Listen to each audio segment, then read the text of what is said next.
Queríamos darle la bienvenida al Salón Montevideo de la Legislatura de la Ciudad Autónoma de Buenos Aires. Hoy nos convoca la presentación del proyecto de ley Capacitación Obligatoria en Genocidios, Negacionismo y Discurso de Odio, una iniciativa presentada por el legislador Alejandro Grillo y acompañada por el legislador Andrés Laguna, junto a distintas organizaciones comprometidas con la memoria, la verdad y la justicia. Este proyecto propone que todas las personas que se desempeñan en la función pública de nuestra ciudad reciban la formación específica para reconocer, prevenir y erradicar los discursos que promueven la violencia, la intolerancia y la discriminación, porque sabemos que ningún genocidio ocurre de manera espontánea, está precedido por discursos que degradan, estigmatizan y habilitan la violencia. Frente a estas amenazas, la capacitación se convierte en una herramienta esencial para defender nuestras instituciones democráticas, garantizar los derechos humanos y construir una ciudadanía crítica, empática y comprometida con la convivencia en la diversidad. A continuación, vamos a agradecer la presencia de algunas autoridades de organizaciones. Siempre que uno hace esto, ocurre que algunos falta mencionar, pero bueno, paso a mencionarle: director de arte y producción de AMIA, Elio Cazú; Ariel Helblum, director del centro Simón Wiesenthal; licenciada Susana Gelber, secretaria de la Secretaría de Gestión Política de la DAIA; Beatriz Jarabein, presidenta de la Fundación Luisa Jarabein; Fernanda Gil Lozano, diputada nacional mandato cumplido; la doctora Lorena Clienti, miembro consejero del Consejo Supremo del Consejo de la Magistratura de la Ciudad Autónoma de Buenos Aires. Ellos, entre otros, que a continuación les voy a leer. Bueno, invitamos ahora al diputado Alejandro Grillo, autor del proyecto, a dar inicio a esta jornada con unas palabras.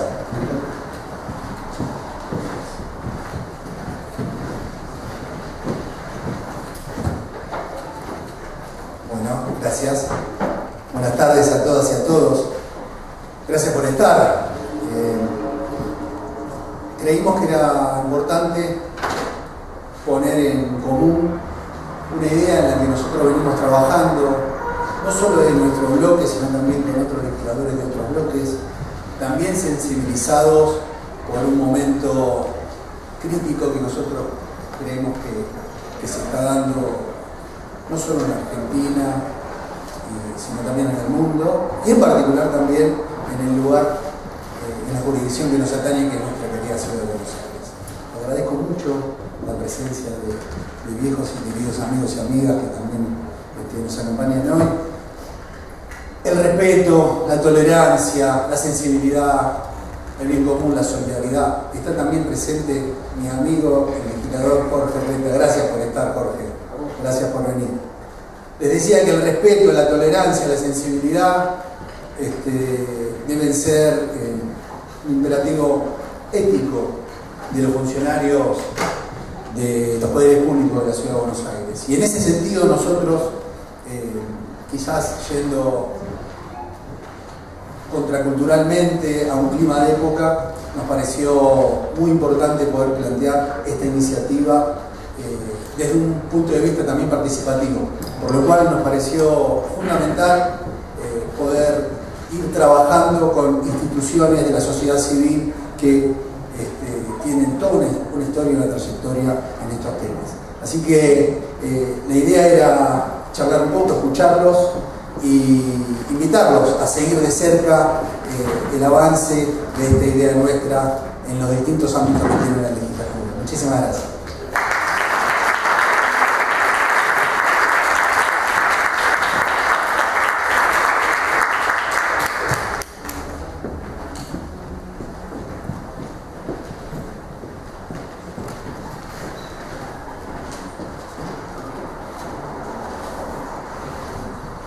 Bueno, a continuación vamos a seguir con los expositores. Toma la palabra ahora María Rachid, titular del Instituto contra la Discriminación de la Defensoría del Pueblo de la Ciudad Autónoma de Buenos Aires y presidenta de la Federación Argentina LGBT+.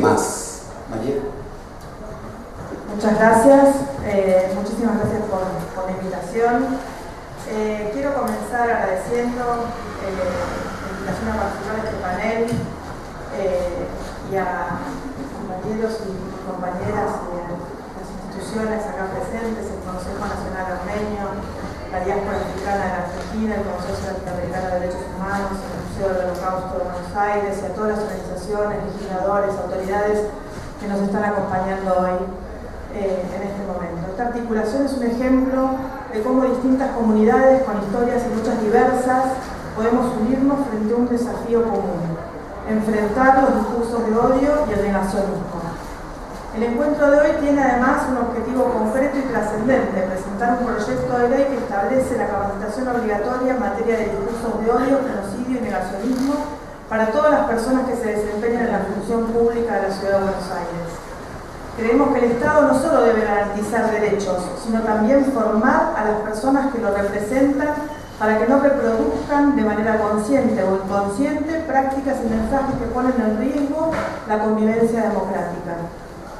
La memoria de nuestras comunidades nos muestra que los discursos nunca son inocentes. El negacionismo del genocidio armenio no es solo un intento de borrar la historia de un pueblo, es también una señal peligrosa para el presente. Si se puede negar un genocidio, también se puede negar cualquier otra forma de violencia sistemática. El mismo peligro se manifiesta en el negacionismo del Holocausto, el genocidio del pueblo judío. Negar o relativizar ese horror histórico no solo atenta contra la memoria de millones de víctimas y sobrevivientes, sino que también habilita la repetición de los mismos mecanismos de odio, exclusión y exterminio. El Holocausto nos recuerda hasta dónde puede llegar la humanidad cuando el odio se normaliza y el Estado se convierte en maquinaria de persecución y muerte. Del mismo modo, las comunidades afrodescendientes en Argentina conviven aún hoy con el negacionismo del racismo estructural. Se insiste en afirmar que nuestro país es blanco y europeo, invisibilizando la presencia, el aporte y los derechos de la diáspora africana y de los pueblos indígenas. Esa negación convive con las múltiples formas de violencia que atraviesan los cuerpos racializados en nuestro país, desde la exclusión y la discriminación cotidiana hasta la violencia institucional ejercida por fuerzas de seguridad y otros organismos del Estado. En el caso de la población LGBT+, también lo vivimos en carne propia. Cuando se niega la existencia de la discriminación, cuando se relativizan los crímenes de odio, se nos acusa de tener privilegios en lugar de derechos, se está practicando otra forma de negacionismo.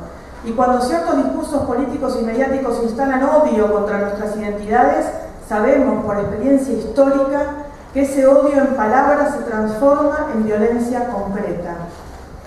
La capacitación que propone este proyecto no es un simple trámite administrativo, es una herramienta concreta de prevención, de construcción democrática y de cuidado de la vida. Porque sabemos que los discursos de odio y de negacionismo no aparecen de un día para el otro. Se instalan, se repiten, se normalizan y si no se los enfrenta terminan convirtiéndose en políticas de exclusión y en violencias reales. Capacitar en estas temáticas significa reconocer la gravedad de este proceso y asumir la responsabilidad de detenerlo a tiempo. Si algo nos enseñó la historia es que el odio y la negación nunca empiezan de golpe. Primero son burlas, estigmatizaciones, negaciones de hechos evidentes, después se convierten en exclusión social, en políticas de persecución, en crímenes. El genocidio armenio, el genocidio del pueblo judío, la trata esclavista, las dictaduras en nuestra región y las violencias hacia la población LGBT+ tienen una enseñanza en común. Cuando la sociedad mira para otro lado o normaliza el odio, el costo siempre es la vida y la dignidad de las personas. Por eso es tan importante que el Estado asuma la responsabilidad de educar y prevenir antes de que sea tarde. Nuestra historia argentina nos da ejemplos claros. Cuando el terrorismo de Estado negó a las víctimas de la dictadura, cuando se intentó borrar a las madres y abuelas de Plaza de Mayo, cuando se habló de excesos en lugar de genocidio, sabemos que la negación es el primer paso para la repetición. Hoy tenemos un contexto político que lamentablemente habilita y amplifica discursos de odio hacia distintas comunidades, contra la población LGBT+, contra los pueblos indígenas, contra las personas migrantes, contra las personas afrodescendientes, contra las mujeres y contra las disidencias. Y lo hace en nombre de la libertad de expresión, confundiendo la libertad con la impunidad. Nuestra respuesta debe ser clara. La democracia se fortalece cuando se defienden los derechos humanos, cuando se protege la memoria y cuando se ponen límites al odio que busca dividirnos. Quiero cerrar destacando algo. La unión entre nuestras comunidades, armenias, judías, afrodescendientes, LGBT+, indígenas, latinoamericanas, es también una respuesta política y ética frente al odio, frente a quienes niegan, borran o excluyen. Nosotros afirmamos, existimos, recordamos, resistimos y seguiremos construyendo una sociedad plural, democrática y diversa. Muchas gracias.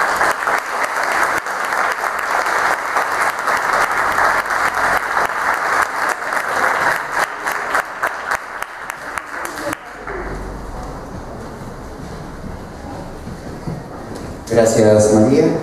Bueno, a continuación escucharemos al director ejecutivo del Museo del Holocausto de Buenos Aires, Jonathan Karzenbaum.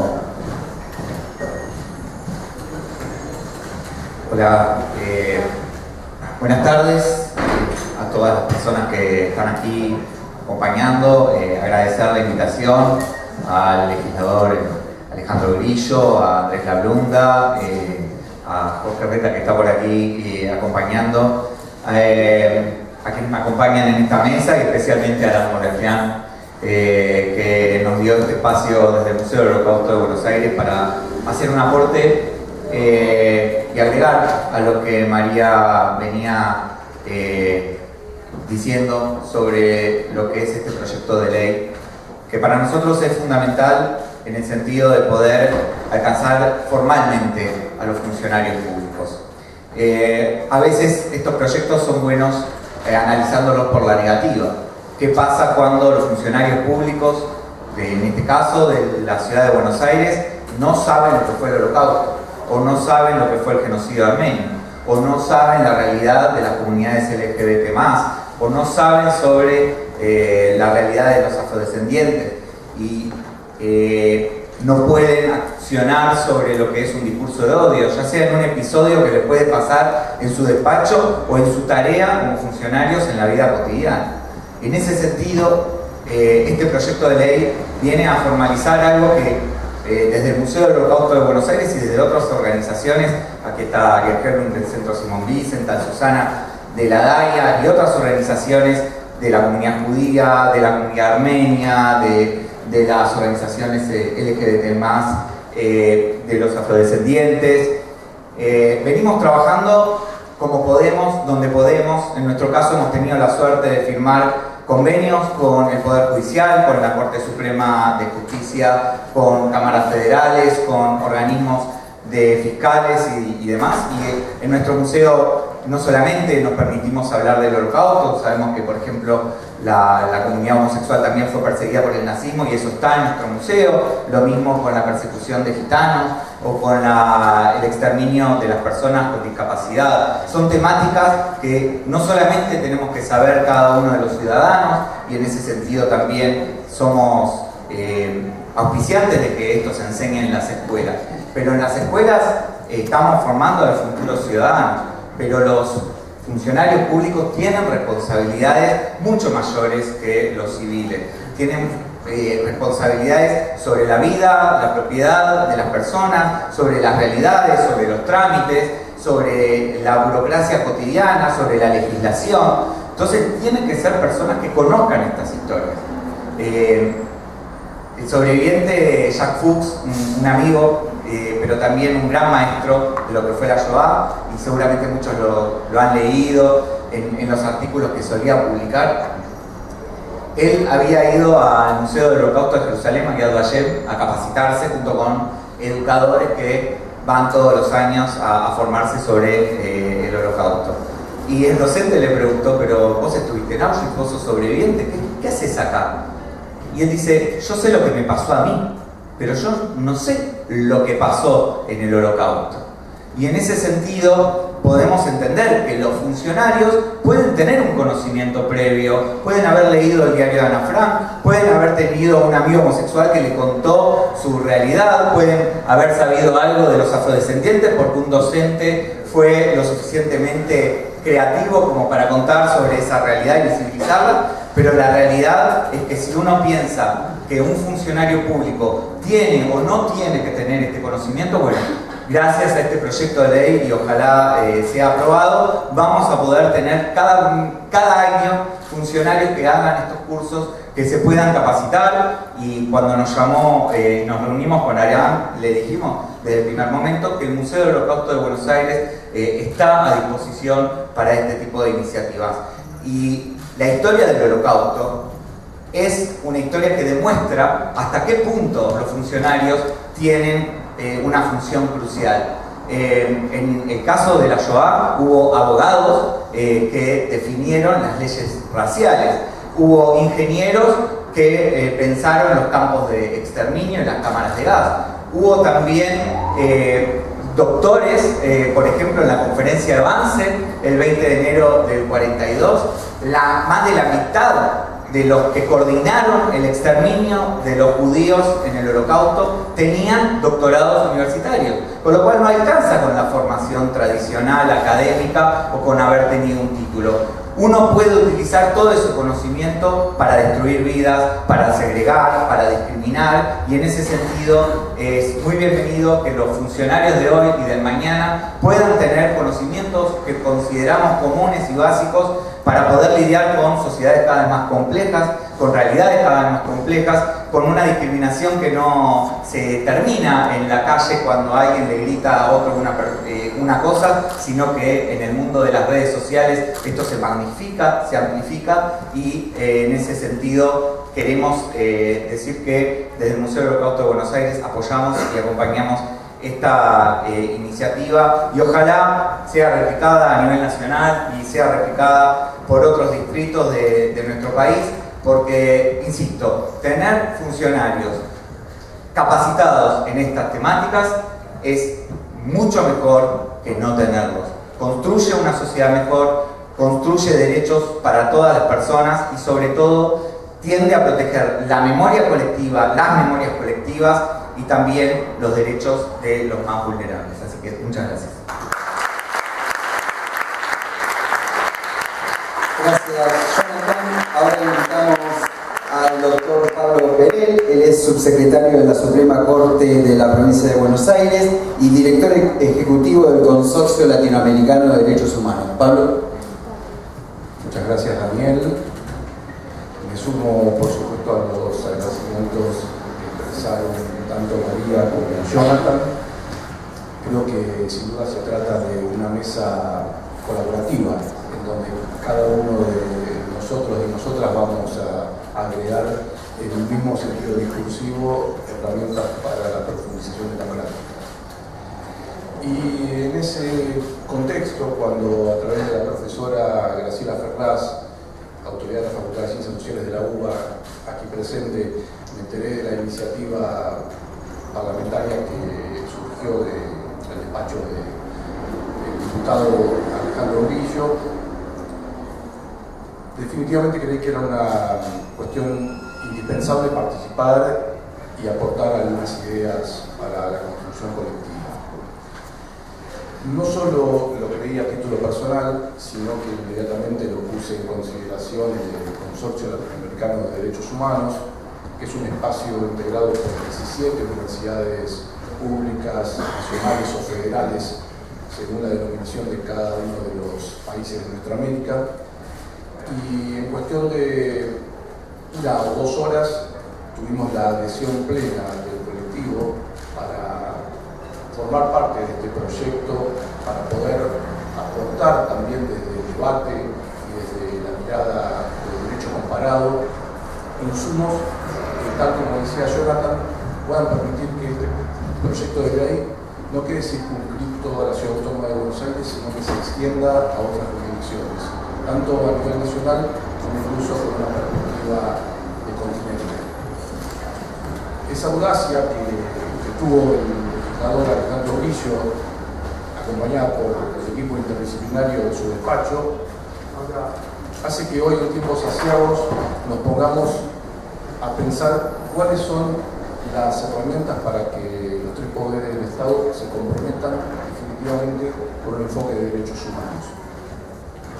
Porque juzgar con esa mirada no se trata de un acto de voluntad, es definitivamente una obligación legal. Nuestro derecho internacional, ya desde el año 1966, nos obliga a mirar la realidad con una perspectiva de defensa irrestricta de los derechos humanos.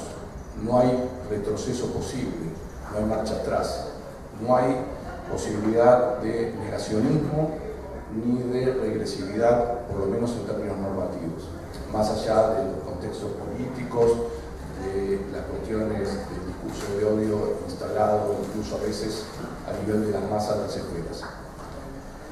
Con esa lógica, y a partir del aporte de las universidades, creo que la Ciudad Autónoma de Buenos Aires puede ser realmente protagonista de este cambio, de esta instancia de profundización, y que seguramente contará, a partir de la sanción del proyecto de ley, con el apoyo del Consejo de la Magistratura Local, del Tribunal Superior de Justicia y de la Universidad de Buenos Aires como puntas de articulación futura. Desde nuestro espacio, desde el Consorcio Latinoamericano de Derechos Humanos, ponemos a disposición de los diputados y las diputadas las herramientas necesarias, los aportes que puedan ser útiles, e incluso la participación de colegas de distintas procedencias que puedan permitir que el debate parlamentario tenga otras voces, que conmueva a los sectores que aún todavía requieren de ciertas instancias de trabajo. Por supuesto que en esta cuestión la palabra de Federico y la palabra de Alan se tornan indispensables y necesarias, y en mi contribución dejo abierta esa posibilidad de articulación inmediata con el espacio universitario, con la expectativa de seguir caminando y de seguir aprendiendo. Muchas gracias. Muchas gracias, Pablo. Ahora le damos el turno a Federico Pica, fundador y presidente de DIAFAR, Diáspora Africana de la Argentina. Federico. Bien, bárbaro. ¿Se escucha ahí? Estoy bajito. Es la mesa muy alta, ¿no? Está muy bien. Bueno, buenas tardes a todos, todas y todos. Una alegría enorme ver un montón de caras amigas, conocidas. Ya decía, hoy me toca hablar en representación, soy un referente afroargentino del antirracismo de la ciudad de Buenos Aires, pero también soy paisano de Ariel, ¿no? Y un paisano nuestro decía en el siglo pasado: lo que no se elabora se repite, no se elabó Freud, ¿no? E indudablemente estamos como condenados a repetir ciertas tragedias que son absolutamente incompatibles con la idea de democracia, de derechos humanos, ¿no? Y la necesidad de reconstruir esas genealogías hacen que estos momentos, por demás necesarios y urgentes, muchas veces se presenten como transgresores, innovadores, y en verdad no debería haber la más mínima disidencia en torno a determinados consensos básicos como son inhabilitar el odio, ¿no? O sea, que está en la génesis mismas de la realidad de este proyecto tan joven que se llama República Argentina, ¿no? Si vamos al texto constitucional, aquel que nos costó sangre, sudor y lágrimas, y mucha sangre fundamentalmente,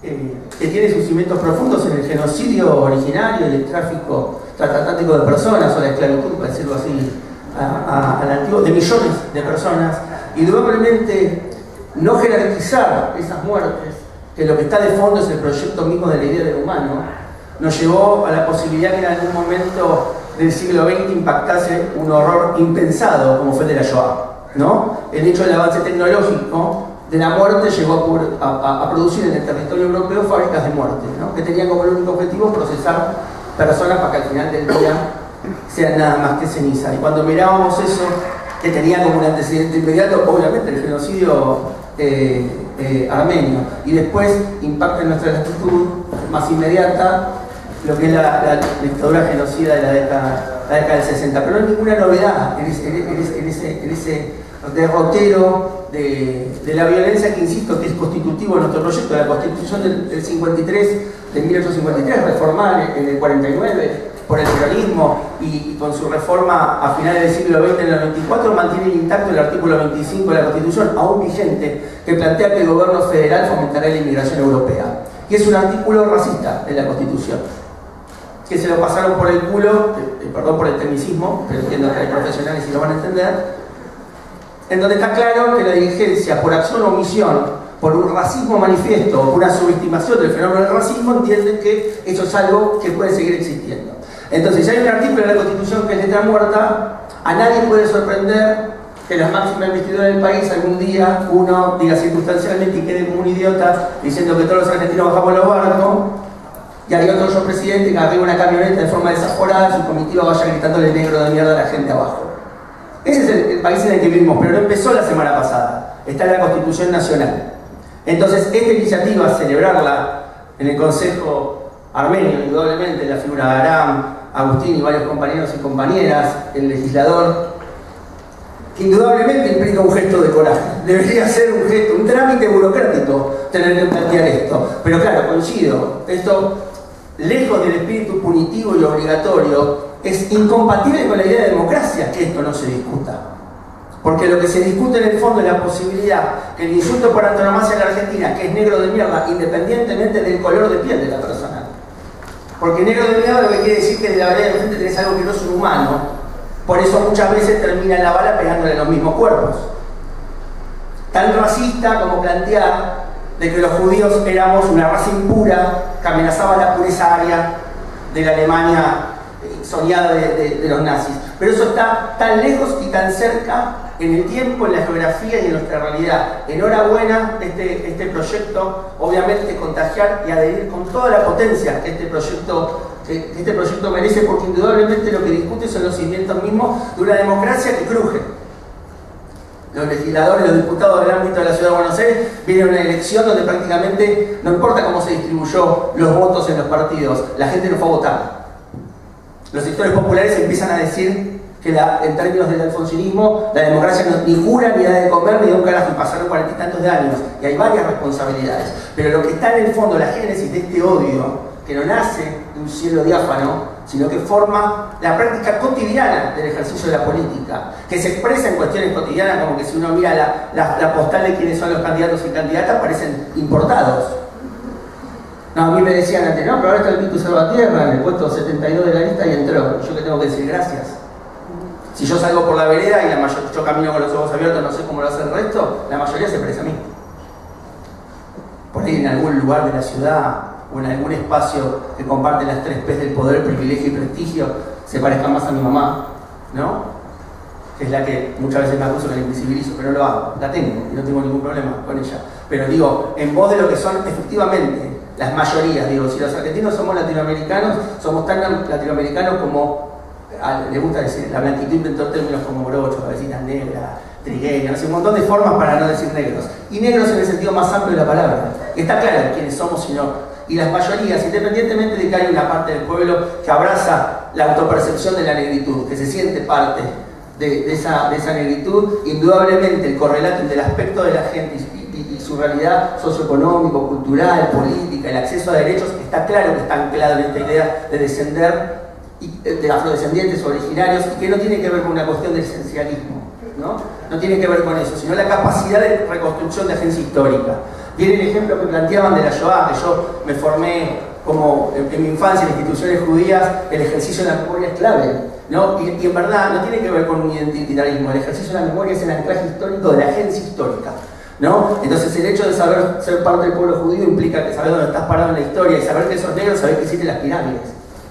Y cuando los griegos que se vestían con sábanas y estudiaban, sabían que están en las letras que se formaron en África. Entonces es recuperar agencia histórica para saber que en el aporte, la construcción de la rueda lo hicimos todos los pueblos que hoy estamos sentados acá, y sabemos que jerarquizar el odio o jerarquizar la tragedia es lo que implica la garantía de la próxima tragedia.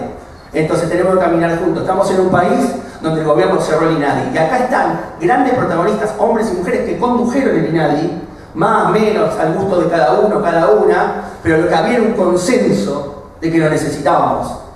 Y este gobierno nacional hizo gala, no solo lo cerró, sino que hizo gala con una gran política pública. Y en ese momento histórico, estas voces, con esta pluralidad ideológica, representativa, también nos volvemos a juntar para decir que no es por ahí. Cuando el mundo avanza, desde el punto de vista institucional, en crear ministerios, ¿no? Así de difícil está la cuestión, así que celebro el proyecto de la mano del Consejo Armenio, del diputado, por tomar la posta y salir a contagiar indudablemente de que esto se apruebe en lo que entiendo yo debería ser un trámite sin mayor consenso, y que si no sale vale la pena conocer la cara de los legisladores y legisladoras que se atrevan y tengan el coraje de decir que esa no es la ciudad de Buenos Aires que se quiere, que tiene una deuda histórica, ¿no? Esa que se presenta como la París sudamericana, que la París, sí, quien conoce París sabe que está lleno de negro, París.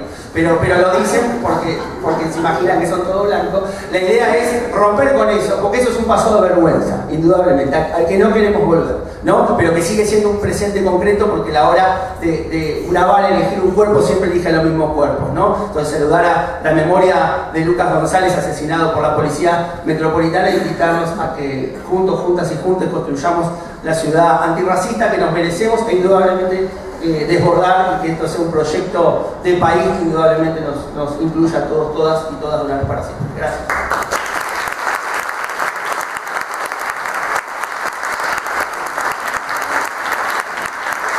Muchas gracias, Federico.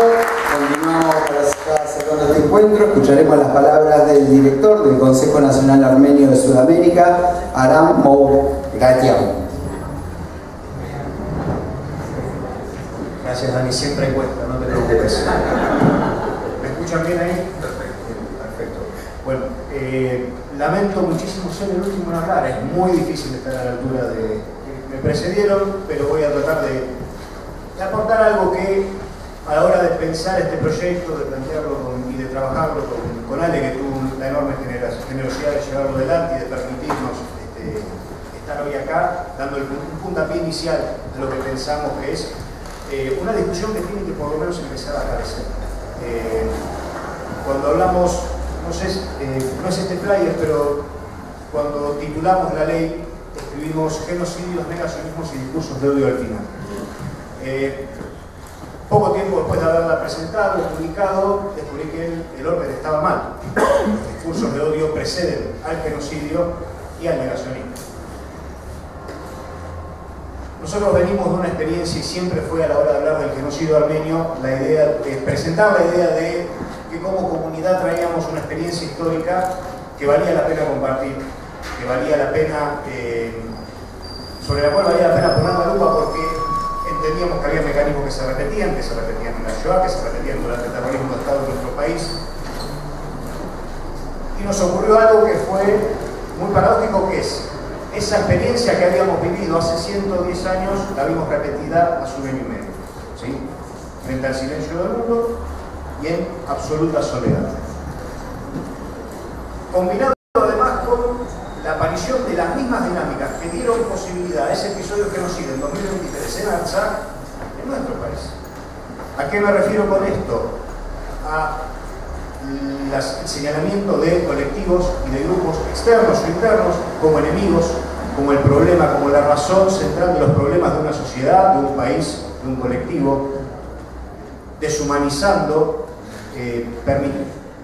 generando las condiciones que permitieran que ese grupo humano fuera exterminado, como ocurrió tantas veces y como obviamente también ocurre en nuestro país y en nuestra ciudad. A mí me gustaría incorporar un concepto a todo lo que decían los compañeros acá, los cuales, perdón, les agradezco muchísimo, Ale también, por esta oportunidad y por acompañarnos en este proyecto que para nosotros era muy importante, que tiene que ver con la soberanía y con la idea de pensar un país en conjunto.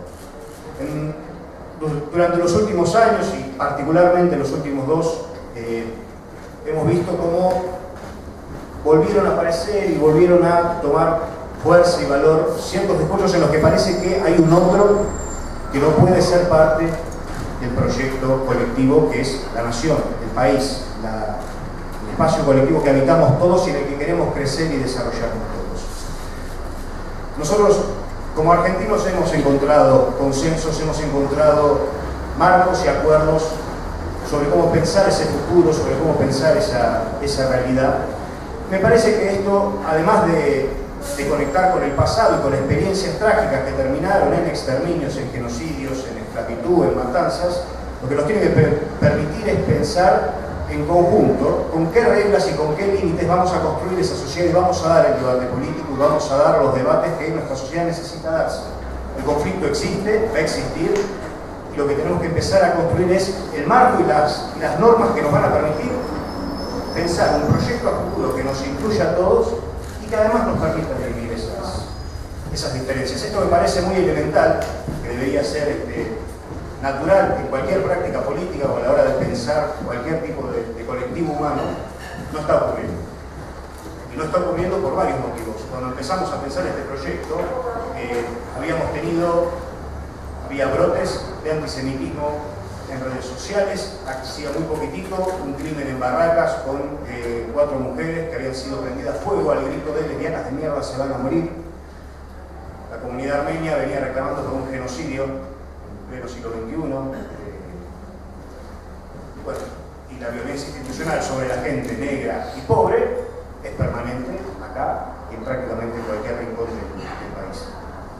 Me parece que este proyecto, una de las virtudes que tenía es poner esto sobre la mesa con la idea de incluir a todos en esa discusión, independientemente de qué partido dónde se posicionaran ideológicamente. Lo que nos tenía que permitir era,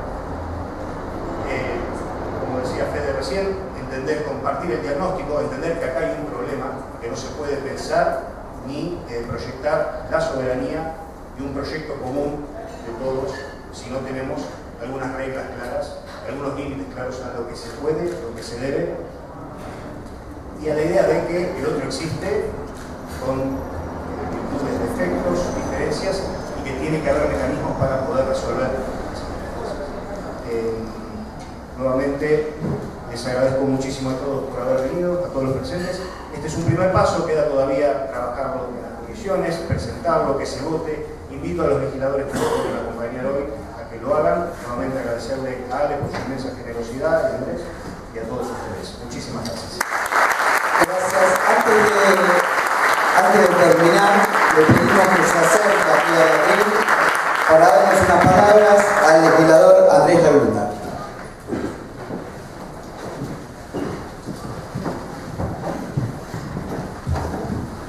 Hola, bueno, buenas tardes a todos y a todas. Gracias por venir. Bueno, no tenía pensado hablar, pero voy a hablar del corazón. Así. Cuando Alejandro me presentó el proyecto, ¿cuándo fue, Ale? ¿Este año? El año pasado. No dudé un minuto en acompañarlo. Por dos cuestiones. Una, por el contenido del proyecto, que ahora debe ser algunas reflexiones, pero después también por Alejandro mismo, porque hay una coherencia entre lo que Alejandro está proponiendo y lo que Alejandro es. Y para los que lo conocemos, Alejandro yo lo conozco hace poco tiempo, si quiere, desde que asumió como legislador, pero es un ser humano, una persona que construye puentes permanentemente, que integra, que suma, que construye consenso. Acá veo varios que me hacen que sí, porque lo conocen, dan cuenta de eso. Y que básicamente, justamente la antítesis de los discursos de odio. Porque, como decía Aram, Alejandro reconoce al otro no como el problema, sino como parte de la solución a reconstruir o abordar los problemas, que son colectivos. Entonces los problemas no se solucionan cargándole las tintas al otro, a la otra, sea individuo, sea una comunidad y demás. Se solucionan con consenso, con debate, en comunidad. Y justamente lo que hacen los discursos de odio es fragmentar a nuestra comunidad, dividirla. Y más aún cuando estos discursos de odio son parte de herramientas políticas de control, de dominación, a veces para imponer agendas, que en general esas agendas no son para la mayoría, sino son para minorías. Agravado también por los problemas que tuvimos en Argentina, que tuvo la humanidad, y particularmente por lo que pasó en la pandemia, ¿no? La pandemia generó graves problemas en la salud mental de todos. Yo siempre digo, todos y todas los que estamos acá somos sobrevivientes de una pandemia. Quizás a veces nos olvidamos, ya la dejamos olvidar en el tiempo, pero ocasionó muchos problemas. Y que el odio se hizo más presente que nunca, ¿no? ¿Cómo abordar ese odio? Y siempre de manera colectiva, en comunidad. Ahora, cuando ese odio es un instrumento, una herramienta del poder, bueno, ahí es cuando tenemos que reaccionar. Y el aporte que propuso Alejandro y del cual yo acompaño, y esperamos que otros legisladores y legisladoras también acompañen, va en el sentido justamente de ir en contra de este tipo de discursos, de reconstruir la memoria que siempre es atacada, como bien se trabajó en el panel, trabajarlo de manera colectiva con distintas comunidades que han sufrido en carne propia los discursos y las acciones represivas. Yo en carne propia también, yo soy un nieto restituido por las abuelas de Plaza de Mayo, yo tengo a mis padres desaparecidos, con lo cual sé bien en mi cuerpo lo que implicó la violencia por parte del Estado, ¿no? Entonces, eso te hace pararte de un lugar muy propio, pero a la vez saber que yo no sé quizás todo, como se dijo acá, de lo que pasó en la dictadura. Entonces, por eso necesito encontrarnos con otros, reflexionar colectivamente. Y nuestro aporte en este caso es para que en la Ciudad de Buenos Aires, funcionarios, legisladores, legisladoras, tengamos más conciencia, más memoria e historia sobre lo que nos pasó hace muy poco, no solamente a los argentinos y argentinas, sino al mundo entero también. Por eso es importante que estén otras comunidades de otros lugares, otras latitudes, que son argentinos y argentinas, pero que conocen también por un familiar o en carne propia lo que ha sucedido en estos avatares tan trágicos de la humanidad. Y es increíble, pero hay que trabajarlo todos los días esto. Acá en la legislatura, en no más de un mes, lamentablemente, y esto lo digo así, lamentablemente tuvimos compañeras legisladoras que hicieron actividades que trajeron a personas negacionistas. Hoy mismo a la mañana se hizo una actividad que reivindicaba el accionar represivo de la dictadura en el 75, previo al genocidio, pero que fue el principio del terrorismo de Estado en Argentina. Así que fíjense si tenemos tarea por hacer. Así que ahora, como decimos nosotras a militarlo, ¿no? Es importante que vayamos trabajándolo en toda la comunidad, con todos los vecinos y vecinas, porque esto se hace de abajo hacia arriba, es de a poquito así, y trabajarlo con todos los colectivos también. Así que a militarlo. Gracias.